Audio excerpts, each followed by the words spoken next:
Hello students, welcome to my channel curiosity education. तो आज हम लोग मैट्रिसेस चैप्टर की first exercise that is exercise 3.1 पे सिलेक्ट क्वेश्चंस पर डिस्कशन करेंगे। सिलेक्टेड क्वेश्चंस रहेंगे जो मुझे लगता है कि मुझे आपके साथ डिस्कस करना चाहिए या जो थोड़े से ट्रिकी हैं, आपको प्रॉब्लम दे सकते हैं। ओके, तो एक्सरसाइज 3.1 हम लोग चालू करने जा रहे हैं। उसको चालू करने से पहले मैं एक छोटा सा कॉन्सेप्ट आपसे डिस्कस करना चाहता हूं, वो है equality of two matrices. Equality of two matrices. Okay, ये मैं इसलिए अभी बता रहा हूं क्योंकि इसी एक्सरसाइज में आपको इस पे बेस्ड एक दो क्वेश्चन दिखेंगे, तो मैं वो डिस्कस करता तब बताता। इससे अच्छा मैंने सोचा कि मैं आपको पहले डिस्कस कर लेता हूं, सो दैट जब मैं क्वेश्चन करूंगा तब उसके आंसर आप भी खुद से दे पाएंगे। ठीक है, अब देखिए, समझिए, दो मैट्रिक्स अगर मैंने बोला है कि इक्वल है, फॉर एग्जाम्पल, सबसे पहली बात तो ये है कि अगर दो मैट्रिक्स इक्वल हैं तो क्या क्या चीजें उसके लिए कंडीशन फुलफिल होना चाहिए। सबसे पहली कंडीशन है कि ऑर्डर मस्ट बी सेम। दो मैट्रिक्स हैं, दोनों के ऑर्डर सेम होना चाहिए। अगर दो मैट्रिक्स इक्वल दिए हैं तो वो इक्वल तभी हो सकती हैं जब उन दोनों के ऑर्डर सेम हो। ऑर्डर क्या होता है, ये इससे पहले वाली वीडियो में हम लोग अच्छे से समझ चुके हैं। क्या होता है order? Number of rose by number of columns. ये आपको ऑर्डर मैट्रिक्स का दिया रहता है, तो वो सेम होना चाहिए। दूसरी बात, respective elements must be respective elements must be equal. ये रेस्पेक्टिव का मतलब क्या है? रेस्पेक्टिव एलिमेंट्स, ठीक है ना। तो ये आपने याद है, आप जब रेलवे स्टेशन पे भी जाते हैं, ठीक है ना, तो उसके अनाउंसमेंट में भी चल रहा होता है, passengers are requested to take their respective seats. ठीक है ना, सुना है अनाउंसमेंट वाला कि फलाना फलाना train is coming and passengers are requested to take their respective seats. तो यहाँ पे जो रेस्पेक्टिव का मतलब है क्या है, वो चाहते तो ये भी तो बोल सकते ना, passengers are requested to take their seats. ठीक है, नहीं, इन दोनों वर्ड्स में, इन दोनों सेंटेंसेस में क्या फर्क है? अगर मैंने बोल दिया passengers are requested to take their seats, मतलब जाओ और कोई सी भी सीट घेर लो ना। Passengers are requested to take their respective seat. Respective seat मतलब जो उन्हीं के लिए, जो उनके लिए पर्टिकुलर रिजर्व की गई है, they are suppose to sit over there only. Likewise यहाँ पर रिस्पेक्टिव एलिमेंट्स का मतलब है कि उनकी जो पोजीशन है, जो A11 का एलिमेंट है वो A11 से बात करेगा, जो A12 का है वो A12 से करेगा, जो A13 का है वो A13 से करेगा। A11 वाले को A12, A13 और दूसरे किसी से कोई मतलब नहीं है कि वो कैसे हैं, मेरे बराबर हैं कि नहीं है। उसको सिर्फ A11 वाले को A11 वाले से मतलब, A22 वाले को A22 वाले से मतलब है, उसको और दूसरे किसी भी एलिमेंट से कोई मतलब नहीं है। किसमें?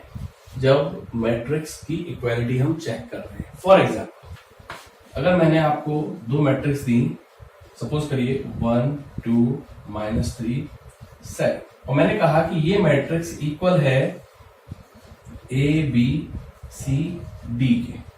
ठीक है, मैंने आपसे कहा कि ये दो मैट्रिक्स इक्वल हैं और मुझको बताइए ABCD की वैल्यू क्या होना चाहिए।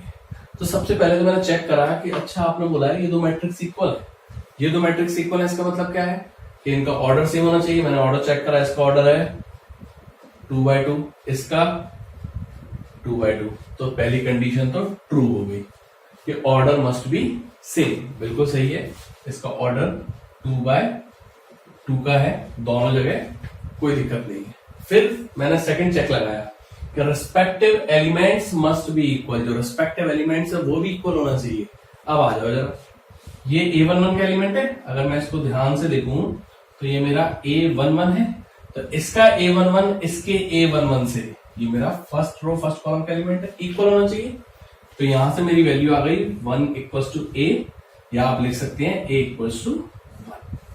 A की वैल्यू 1 होना चाहिए। फिर आ जाइए यहां पर, ये मेरा A12 है, तो फिर ये इससे बात करेगा A12 से, तो यहां से मैं लिख सकता हूं B = 2। ये क्या है मेरा A13 है एलिमेंट, सॉरी ये मेरा क्या है A21 एलिमेंट है, तो ये यहां के A21 से बात करेगा। तो यहां से सी की वैल्यू कितनी आ गई, -3 आ गई। ये A22 है, ये भी A22 है, तो यहां से डी की वैल्यू कितनी आ गई, 7 आ गई। तो अगर दो मैट्रिक्स आपको इक्वल दी हैं तो आपको इन दो कंडीशंस को चेक करना है, ठीक है। इस पर बेस्ड एनसीईआरटी में क्वेश्चंस दिए हैं, इसलिए मैंने आपको अभी समझा दिया, सो दैट उस एक्सरसाइज के बीच में मुझको अलग से नहीं समझाना रहेगा, ठीक है। तो अब हम एनसीईआरटी की जो एक्सरसाइज है इस चैप्टर की फर्स्ट, उसको चालू करते हैं। चलिए, तो हम एक्सरसाइज 3.1 का क्वेश्चन नंबर 2 डिस्कस करने जा रहे हैं। इसमें लिखा है कि if a matrix has 24 elements, what are the possible orders it can have, what if it has 13 elements, ठीक है ना। तो उन्होंने क्या बोला है कि एक मैट्रिक्स है, उसमें 24 एलिमेंट्स हैं, ठीक है ना। तो ये बोल रहा है कि इसके पॉसिबल ऑर्डर्स क्या हो सकते हैं। अच्छा ये बताइए, एलिमेंट्स की जानकारी से आप ऑर्डर कैसे निकाल सकते हैं। एक मैं छोटा सा एग्जांपल लेता हूं, जैसे सपोज करिए मैट्रिक्स है कोई सी भी, ABCDEF फॉर एग्जाम्पल, एक मेरी ऐसी मैट्रिक्स है, इसका ऑर्डर कितना है, 2 रोज 3 कॉलम्स, ओके। सो इसका ऑर्डर है 2/3 का। अगर मैं इसको मल्टीप्लाई कर दूं, रोज और कॉलम्स, जो नंबर ऑफ रोज है और नंबर ऑफ कॉलम्स है, इनको अगर मैं मल्टीप्लाई कर दूं तो मुझे 6 मिल रहा है। ये बेसिकली आपको क्या दे रहा है, ये 6 जो है वो क्या दे रहा है, देखिए यार एलिमेंट काउंट करिए, 1 2 3 4 5 6। तो ये आपको जब आप ऑर्डर जो होता है मैट्रिक्स का, नंबर ऑफ रोज और नंबर ऑफ कॉलम्स, जब उनको आप मल्टीप्लाई कर देते हैं तो आपको वो टोटल एलिमेंट्स की इंफॉर्मेशन दे रहा होता है, ठीक है। तो आपके पास टोटल एलिमेंट्स कितने हैं, 6 एलिमेंट्स, ओके। देखिए इनको एलिमेंट्स भी बोलते हैं, बहुत जगह पर टीचर्स इनको एंट्रीज भी बोलते हैं, तो आपको कंफ्यूज नहीं होना है, एंट्रीज और elements one and the same thing, ठीक है। तो जब आप नंबर ऑफ रोज और नंबर ऑफ कॉलम्स का प्रोडक्ट कर देते हैं तो आपको टोटल नंबर ऑफ एलिमेंट्स मिलता है। इस वाले क्वेश्चन में इन्होंने ये दे रखा है आपको, और आपसे पूछना है कि बताइए पॉसिबल ऑर्डर क्या है। तो आप इसको समझते चलिए। देखिए आपको टोटल कितने एलिमेंट्स दिए हैं, 24 एलिमेंट्स दिए हैं। तो मेरी जो पॉसिबल मैट्रिक्स है वो क्या हो सकती है, इस तरीके की हो सकती है। आपको याद रखना है नंबर ऑफ रोज और नंबर ऑफ कॉलम्स का जब आप प्रोडक्ट करोगे तो आंसर 24 ही आना चाहिए, क्योंकि वही आपके टोटल एलिमेंट्स होते हैं। तो ये मेरा हो गया जिसमें एक रो है और 24 कॉलम्स है। ऐसी मैट्रिक्स पॉसिबल है, बिल्कुल पॉसिबल है। एक सिंगल में आप 24 एलिमेंट्स को फिल कर दीजिए, समथिंग लाइक दिस, ऐसे लिखेगी ये, ऐसे यहां तक ये 24 एलिमेंट्स आ जाएंगे, है ना। ये A1 होगा, फिर A2 होगा, ऐसे करते करते करते यहां पर ये 24 एलिमेंट्स होंगे। तो इसमें क्या है, एक रो है और 24 कॉलम्स है, तो ये 1/24 की हो गई, ठीक है। ऐसे ही अब आप यहां से एक एक नंबर बढ़ाते जाएंगे, ठीक है। 2, तो 2 लिखा है, याद रखिएगा मुझे जो प्रोडक्ट का आंसर है वो 24 ही लाना है। तो मैं यहां पर किससे मल्टीप्लाई करूं कि 24 आ जाए, 12 से, 12 टू द 24। तो ये भी एक पॉसिबल केस है 2/12 की, जिसमें 2 रो होंगी और 12 कॉलम्स होंगे। तो उनके जब मल्टीप्लाई करेंगे तो टोटल एलिमेंट्स आपको 24 ही आएंगे। ऐसे ही ये कितनी बार जाएगी, 4 कितनी बार जाएगा,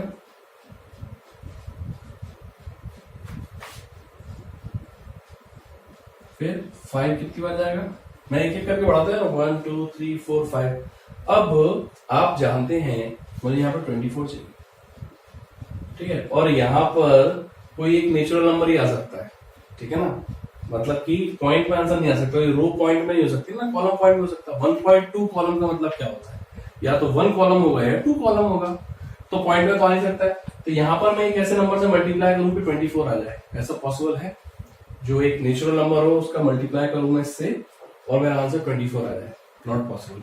तो फिर ये हो ही नहीं सकता, ठीक है। ये नहीं हो सकता तो फिर मैं 6 लेता हूँ, 6 लिया तो 6 4 जा। अब आप ध्यान से देखिए, जैसे ही आपने 6 देखा और 4 देखा तो आपको ये वाला पैटर्न देखा, इसको जस्ट उल्टा कर दिया।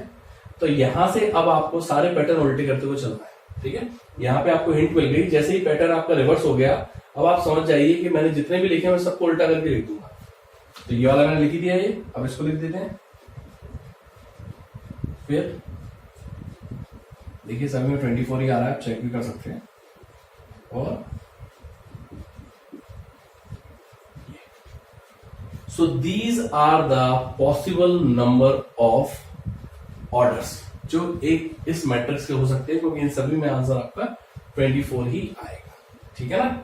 सो ये तो हो गया इसका पहला पार्ट कि इसके जो पॉसिबल ऑर्डर्स होंगे वो ये रहेंगे, ये तो मैंने सिर्फ चेक करने के लिए लिखा है, आपको मेन एग्जाम में नहीं लिखना है, ये सिर्फ आपको समझाने के लिए लिखा है। एक्चुअली में आपको इसको ऐसे ही रखना है, ये तो सिर्फ आपको अंडरस्टैंडिंग के लिए मैंने कि देखिए सभी में 24 आ रहा है इस तरीके से। तो ये इसके एक्चुअली पॉसिबल ऑर्डर्स हैं। तो ये इसका पहला पार्ट कंप्लीट हो गया। अब आते हैं हम सेकंड पार्ट पर। What if it has 13 elements? अगर 13 एलिमेंट्स होते तो क्या करते? वही चीज जो हम करते हैं इसमें, 1 into 13, देखिए आंसर 13 आ रहा है। अब since 13 is a prime number तो आपको बिना बात के थकने की जरूरत नहीं है। क्यों? क्योंकि आपको मालूम है कि जो प्राइम नंबर होता है वो खुद से या 1 से ही डिवाइड या मल्टीप्लाई डिवाइड होता है, ठीक है ना, मल्टीप्लाई का डिवाइड होता है बेसिकली। तो 1 into 13 13 आ सकता है। एक और क्या आ सकता है, 13 into 1, ये भी 13 दे सकता है। और कोई नंबर है क्या जो मल्टीप्लाई करके आपको 13 देता हो? कोई दो ऐसे नेचुरल नंबर आपको पता है जिनको आप मल्टीप्लाई करें और आंसर 13 आ जाए? नहीं, क्योंकि 13 एक प्राइम नंबर है। तो जब भी याद रखिए, जब भी आपको एलिमेंट्स प्राइम नंबर दिए गए हैं तो उसके अगर आपको ऑर्डर पूछे गए हैं तो फिर तो दो ही आंसर है, 1 into 13, मतलब 1 into जो भी उसका नंबर है prime number, and prime number into 1। हाँ, लेकिन अगर आपको कोई कंपोजिट नंबर दिया गया है, जैसे 24 नंबर आपको मालूम है कंपोजिट है। कंपोजिट नंबर्स क्या होते हैं? जिनके 2 से ज्यादा फैक्टर्स होते हैं, ठीक है। जैसे यहाँ पर दिख रहे हैं आपको फैक्टर्स, देखिए कितने सारे फैक्टर्स हैं, सभी में आंसर 24 ही आ रहा है। तो ये सारे इसके पॉसिबल ऑर्डर्स हैं। तो याद रखिए कंपोजिट नंबर्स में ऑर्डर्स इस तरीके से निकालना है, और प्राइम नंबर में तो बहुत इजी है, दो उसके बनेंगे, 1 into दैट प्राइम नंबर और prime number into 1। So this was the second question of exercise 3.1। I hope आपको ये समझ में आया होगा। बिल्कुल इसी के जैसा क्वेश्चन थर्ड भी दिया हुआ है, तो मैं उसको डिस्कस नहीं कर रहा हूं, इसी में मैंने वो सारे कॉन्सेप्ट आपको समझा दिए, ठीक है ना। अब नेक्स्ट क्वेश्चन जो हम डिस्कस करने जा रहे हैं वो है क्वेश्चन नंबर 5 का फर्स्ट पार्ट, ठीक है। इसके 2 पार्ट्स हैं, तो इसका जो फर्स्ट पार्ट है मैं वो डिस्कस कर रहा हूं क्योंकि इसमें मॉड फंक्शन आ रहा है। सो मैं थोड़ा सा मॉड के बारे में आपसे डिस्कस करना चाहता हूं, इसलिए मैंने इसको लिया है। अदरवाइज इसके सारे पार्ट्स बहुत ईजी हैं।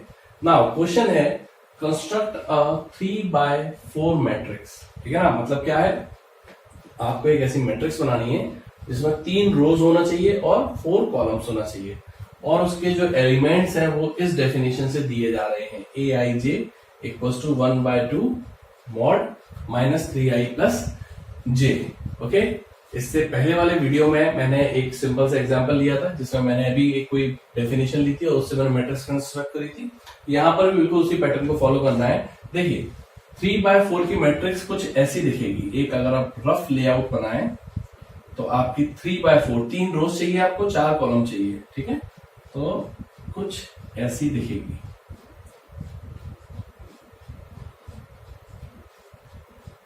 समथिंग लाइक दिस, जिसमें 3 रोज होंगी और 4 कॉलम्स होंगी। अगर मैं इनको एलिमेंट्स के टर्म में लिखूं तो क्या क्या हो जाएगा, a11, a12, a13, a14, a21, a22, a23, a24, a31, a32, a33 और a34।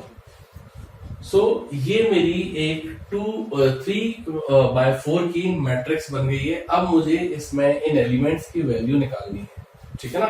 तो इन एलिमेंट्स की वैल्यू अपन निकाल लेते हैं। देखिए कैसे निकालेंगे। सबसे पहले मैं a11 निकालता हूं। a11 बेसिकली इस डेफिनेशन से लिया जाएगा। मैंने i को भी 1 कर दिया और j को भी 1 कर दिया, तो a11 बन जाएगा। तो this will come 3 into 1 plus 1। एक बात बताइए, ये मॉड फंक्शन का मतलब क्या होता है? मॉड फंक्शन आपको पता है पहले से, जिनको नहीं पता उनको मैं बता देता हूं। मॉड फंक्शन एक ऐसा फंक्शन है जिसके अंदर से जो भी वैल्यू आती है वो हमेशा पॉजिटिव आती है। मतलब क्या है कि अगर मॉड 2 लिखा है तो आंसर 2 आएगा, अगर मॉड ऑफ -2 लिखा है तो भी आंसर 2 आएगा। ठीक है ना?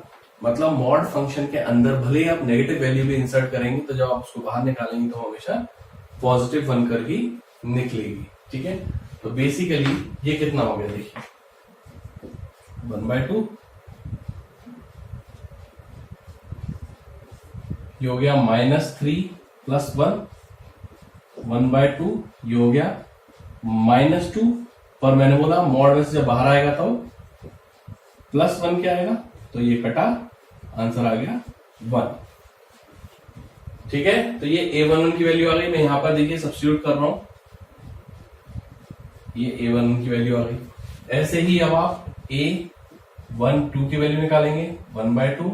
अब आपने क्या करा, i को कर दिया 1 और j को कर दिया 2, तो ये हो जाएगा -3 to 1 plus 2, 1/2। This is -3 plus 2, 1/2 -1, और जब आप बाहर करेंगे तो ये 1/2 रहेगा। तो a12 की वैल्यू आ गई आपकी 1/2। फिर a13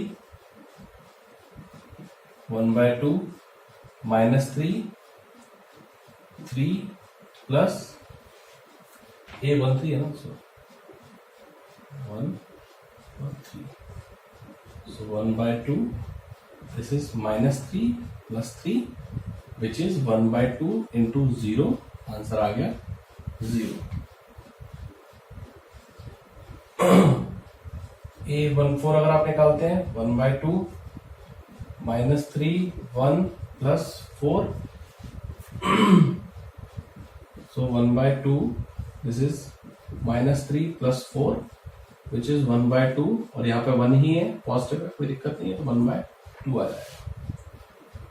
तो ये 1/2 आ गया। अब ये फर्स्ट रो कंप्लीट हो गई मेरी, और मैं सेकंड रो पे आऊंगा a21 निकालने के लिए। a21, अब देखिए i को मैंने 2 कर दिया, j को मैंने 1 कर दिया, 1/2 -3 i की जगह, यहाँ पे मैं i भर रहा हूं सभी जगह पर, तो ये हो जाएगा 2 plus 1, so 1/2, this is minus का 6 plus का 1, this is 1/2 into 5, क्योंकि अभी मॉड से बाहर निकलेगा, पहले तो ये -5 होगा, जब ये मॉड से बाहर निकलेगा तो 5 हो जाएगा, so it is 5/2। इस तरीके से आप सारे एलिमेंट्स कैलकुलेट कर सकते हैं। ये मैंने कुछ निकाल कर दिखा दिए सो दैट आपको क्लियर रहे कि इनको कैसे कैलकुलेट करना है। मैं सारे नहीं निकाल रहा हूं क्योंकि वो one and the same thing, repeated process है, कोई बार बार करने का मतलब नहीं है। मेरा काम है आपको यहाँ पर समझाना है कि इसको वर्कआउट कैसे करना है, ठीक है। बाकी एग्जाम तो आपने ही देना है, तो मेहनत सारी आपको ही करनी पड़ेगी, ठीक है। मेरा काम है यहाँ पर आपकी दुविधा दूर करने के लिए, ठीक है ना। तो हम आपकी दुविधा के लिए हैं, सुविधा के लिए नहीं है, ठीक है। तो ये सारी चीजें अच्छे से आप समझ लीजिए। चलिए तो अपन नेक्स्ट क्वेश्चन लेते हैं। नेक्स्ट क्वेश्चन जो हम लोग डिस्कस कर रहे हैं वो है find the value of A B C D from the equation this question number 7 of exercise 3.1, ठीक है। ये इक्वालिटी का साइन दिख रहा है, मतलब ये दोनों मैट्रिक्स इक्वल है। मैंने आपको अभी सिखाया थोड़ी देर पहले, इक्वालिटी ऑफ जब मैट्रिक्स दी होती है तो वो क्या चेक करना होता है, पहले तो ऑर्डर चेक करते हैं। देखिए इसका ऑर्डर भी 2/2 है, इसका ऑर्डर भी 2/2 है, मतलब कि ये ऑर्डर वाइज तो सेटिस्फाई कर रही है इक्वालिटी की कंडीशन।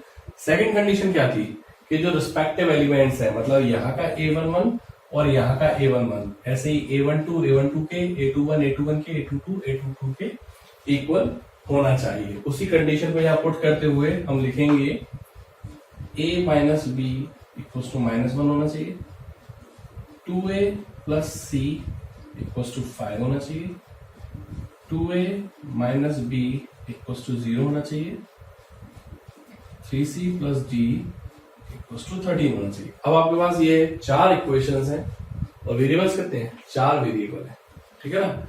तो जब हमारे पास जितने वेरिएबल्स होते हैं और उतनी इक्वेशंस होती है तो हमारे पास एक यूनिक सॉल्यूशन निकल के आता है।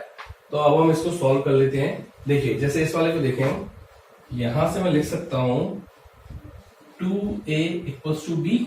इस b को इधर ले गया तो b की वैल्यू 2a आ गई, मैं इसको यहां पुट कर देता हूं। So this is like this, this will come minus का a इक्वल्स टू माइनस का 1, सो a इक्वल्स टू 1। ये तो मेरा a आ गया। इसको उठा के यहां डाल दिया तो यहां से b इक्वल्स टू आ गया 2, b इक्वल्स टू 2 आ गया, a वैल्यू 1 आई है तो इसमें डालेंगे जब आप a को 1 तो ये 2 हो जाएगा, 2 इंटू 1 2, उधर जाएगा तो 5 माइनस 2, तो c इक्वल्स टू आ गया 3, c इक्वल्स टू आया 3, यहां पे डाला आपने तो ये 3 इंटू 3 9, 9 उधर गया, 13 माइनस 9 कितना होता है 4। तो यहां से d की वैल्यू आ गई 4। सो बेसिकली मेरा a आ गया 1, b आ गया 2, c आ गया 3 और d आ गया 4। मैंने क्या करा, मैंने जो रिस्पेक्टिव एलिमेंट्स थे उनको इक्वेट कर दिया और मेरा आंसर आ गया। ठीक है, so now we are moving to next question. Next question, so the next question is question number 9 of exercise 3.1. It is actually MCQ type question.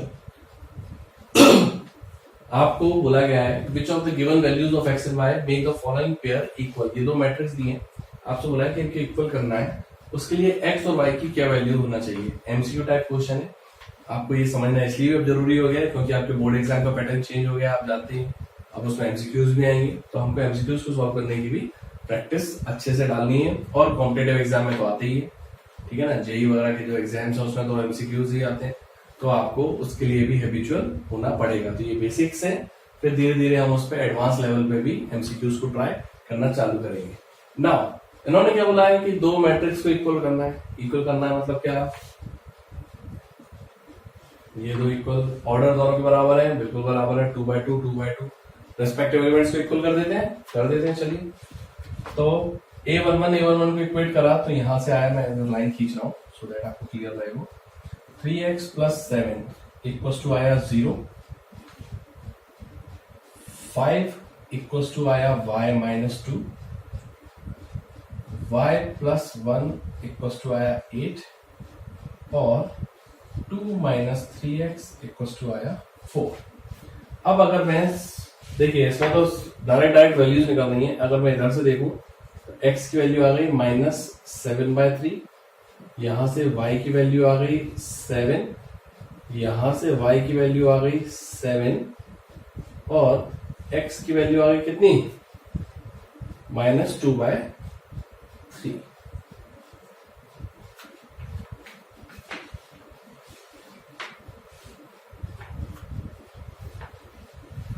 तो अब देखिए y तो ठीक है, दोनों इक्वेशन से आपका 7 आया, x एक इक्वेशन से -7/3 आ रहा है और एक इक्वेशन से -2/3 आ रहा है, मतलब आपको x की एक यूनिक वैल्यू नहीं मिल रही है। और ये MCQ टाइप जो क्वेश्चन है वो सिंगल चॉइस वाले हैं, ठीक है ना, मतलब कि एक ही आंसर करेक्ट होना है। और वैसे भी आप समझिए बात को कि x और y की एक ऐसी वैल्यू होना चाहिए जो सभी जगह सेटिस्फाई करे। ऐसा नहीं कि यहाँ पे x कुछ और डाल दिया, यहाँ पर x कुछ और डाल दिया और हमारा काम चल गया, नहीं, ऐसा हो ही नहीं सकता। अगर आपको दो मैट्रिक्स को इक्वल करना है तो जहां जहां वो वेरिएबल है उसकी वैल्यू सेम ही रखना पड़ेगी। आप एक ही मैट्रिक्स में दो अलग अलग वैल्यू नहीं डाल सकते सेम वेरिएबल की, ठीक है। तो यहां से मुझको x की दो अलग अलग वैल्यू मिल रही हैं, इसका मतलब ये है कि मेरे लिए पॉसिबल नहीं है कि मैं कोई एक x की यूनिक वैल्यू निकाल सकूं, ठीक है। y की तो आ रही है, देखिए दोनों से y की वैल्यू सेम आ रही है, तो y के साथ कोई इश्यू नहीं है, इश्यू है x के साथ,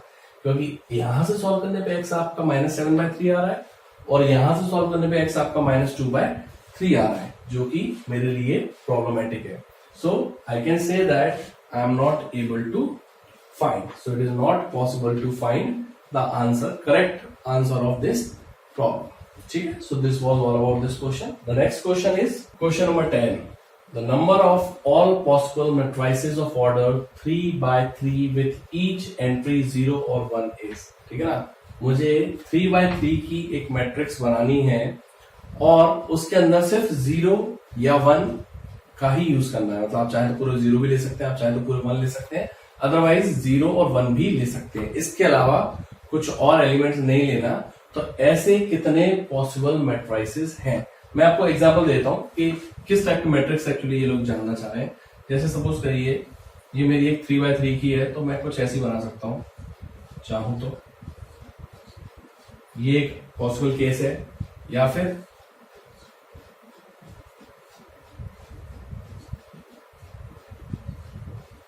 ये भी एक पॉसिबल केस है, या फिर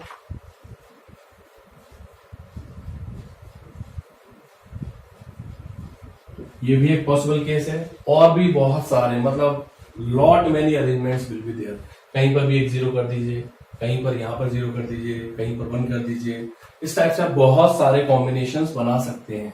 तो वो यही पूछ रहे हैं आपसे, ये नहीं बोल रहे कि बना के दिखाओ, वो ये पूछ रहे हैं कि जो टोटल कॉम्बिनेशंस आएंगे वो कितने आएंगे, ठीक है ना। तो आपको अभी जब आंसर पता पड़ेगा तो आपको समझ में आएगा कि अच्छा करा हमने 3 बना के छोड़ दिया, हमने मेहनत नहीं करी, नहीं तो यकीन मानिए बहुत ज्यादा टाइम वेस्ट हो जाएगा अपना। तो ऐसे क्वेश्चंस को करने का तरीका ये होता है, बहुत सिंपल सी एक ट्रिक है। क्या आपके पास जो भी एलिमेंट्स हैं, कितने एलिमेंट्स आपके पास, 0 या 1 यूज करना है, मतलब आपके टोटल एलिमेंट 2 है, 2 की पावर ऑर्डर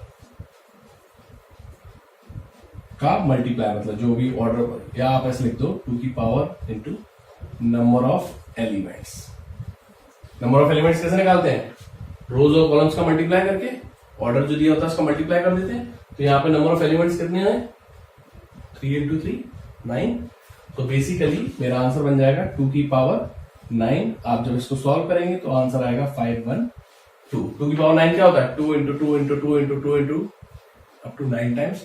तो हम मल्टीप्लाई करेंगे तो आप देखेंगे तो वो 512 आ रहा है। अब सोचिए ऐसे 512 मतलब 512 पेयर्स होंगे इस टाइप के, मतलब ऑर्डर जो होंगे, पॉसिबल मैट्रिसेस जो आपके पास है 512 हैं। आपने तो सिर्फ 3 बनाए, अब सोच रहे हैं कितनी ज्यादा लंबी जाने वाली थी। तो याद रखिए फॉर्मूला कि जितने भी एलिमेंट्स आपको जो एंट्री करनी है, जैसे यहाँ पर 2 है तो यहाँ 2 लिख दिया, अगर यहाँ 3 होते हम 3 लिख देते हैं यहाँ पर पावर में टोटल नंबर ऑफ एलिमेंट्स जो इसके पॉसिबल है। तो 3 इंटू 3 9 हो गया, तो हमने यहाँ पर पावर निकाली। या 4 इंटू 3 होता तो फिर मैं यहाँ पर 12 लिख देता, ठीक है। तो इस तरीके से इसका आंसर जो है वो डी हो जाएगा।